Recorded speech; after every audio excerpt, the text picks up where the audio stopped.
திருவள்ளூர் அருகே கன்னிகைவேரில் உள்ள கடல் உணவு பதப்படுத்தும் நிறுவனத்தில் 2வது நாளாக அம்மோனியா வாயுவை அகற்றும் பணிகள் நடைபெற்று வருகின்றன. இதுகுறித்து கூடுதல் விவரங்களோடு இணைகிறார் எமது செய்தியாளர் பாலாஜி.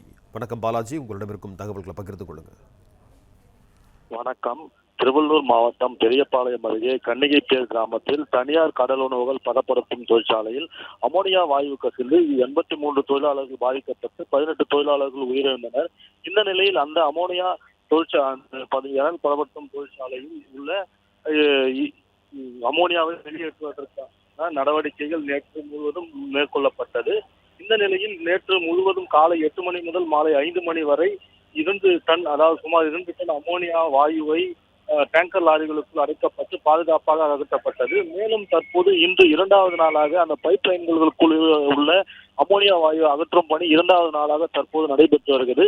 இதன் காரணமாக ஜனபச்சத்திரம் கூட்டு பகுதியிலிருந்து பெரியபாளையம் செல்லும் மார்க்கத்திலும், பெரியபாளையத்திலிருந்து ஜனபச்சத்திரம் கூட்டு செல்லும் மார்க்கத்திலும் வழித்தடத்தில் போக்குவரத்து மாற்றிவிடப்பட்டு தற்போது 2வது நாளாக இந்த பணிகளானது நடைபெற்று வருகிறது. பாதுகாப்பு முன்னெச்சரிக்கையாக தீயணைப்பு துறையினர், 108 ஆம்புலன்ஸ், மருத்துவ குழுவினர், வருவாய்த்துறையினர் உள்ளிட்ட பல்வேறு துறை அதிகாரிகளும் பாதுகாப்பு பணியில் ஈடுபடுத்தப்பட்டு 2ஆம் நாளான பணிகள் தற்போது நடைபெற்று வருகிறது.